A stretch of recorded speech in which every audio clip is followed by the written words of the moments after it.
Alright, Internet, I really need some help here. I have what I believe to be a very, very rare CHET Atkin's Country Gentleman. The serial number is 2145. It has a Made in USA stamp on the back of the headstock.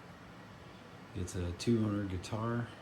I drove a few hours to get it, mainly because I saw these volume knobs match I have a Gretsch Nashville amplifier, and I thought, oh, how cool would that be? Have a guitar that has the same volume knobs as my amplifier, and that's what drew me to it. I did like the burst finish on it, but I don't think I really understood exactly what I was getting. After I got it, I started to do like a deep AI dive, and I know AI can be, it can not necessarily be accurate,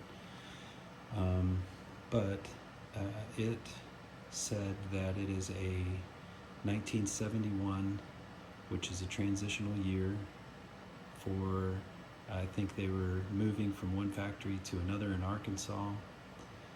And so that they said on the deep AI dive, it said that could explain why it had a few things about it, and I'll tell you the few things. So most country gents, as you know, is like a walnut finish, and most of them did not have real F-holes. They had them painted on, and so this has real F-holes. The previous owner had confirmed this was a factory finish. It was never refinished. It's never had a neck reset. The neck is straight as an arrow. It has a lot of really nice checking on it, but it's not really showing in this too well. Trying to get some of that checking. It's just not really showing the best in this lighting, but it does have checking. All of the binding is really, really nice. Up and down the neck, around the headstock, there's none of that degassing or whatever where it just kind of falls apart. Everything is original except for the tuners, which I think I can actually source some period correct Imperial tuners.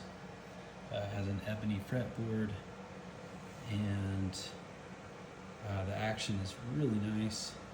It's never had a neck reset. It's got a lot of this natural patina, which I personally really like. It was the original owner played every Friday and Saturday, I guess at a routine gig. The second owner got it from him. He played it, he set up until around 2003, 2005, and he said then he hardly played it after that. So I've looked online and I cannot find another at all. I cannot find any pictures anywhere online that show that shows a similar guitar with a burst finish. I cannot find any country gentleman with a burst finish in that time period in 1971, and I can't find one anyway. So this is what's really got me puzzled here, and I'm really hoping that there could be an expert out there that might be able to shed some light on this. For one, maybe give me an idea of how much this could be worth. The AI thing said it could be worth quite a bit more than I gave for it, which I had no idea. So I don't know too much about these really. I saw that it was on sale on Marketplace for $2,000, and I thought that was like $500 cheaper than what a lot of the other ones were going for in the area, and maybe some others online. But after I did the search for this sunburst finish and the year and the real F-holes and the condition, AI thinks it could be worth, more than $5,000. So I don't know if it could be worth more than that, which would be insane. I don't have any intention of getting rid of it. I want to, I've never intended to be a collector, but I've turned out to be a collector. So I collect these. I'm a blues man. I play shows throughout the year, and I just thought it'd be a really killer guitar to have. I'll show you on the back. This is really the only rot on the whole guitar is right here. Everything else is really nice. So those are the horrible tuners, which I have no idea, but I can find the maybe some correct replacements and get those on there. It's just a stunner, really, of a guitar. So like I said, I cannot find anywhere on the internet. I was in my AI dive, my deep AI dive, it said that this guitar could potentially be a holy grail or a unicorn kind of Chet Atkins Country Gentleman. So if that's the case, who knows what this thing could be worth. Anyway, if there's any of you out there who know a lot more about this stuff than I do, please let me know. Drop a comment below.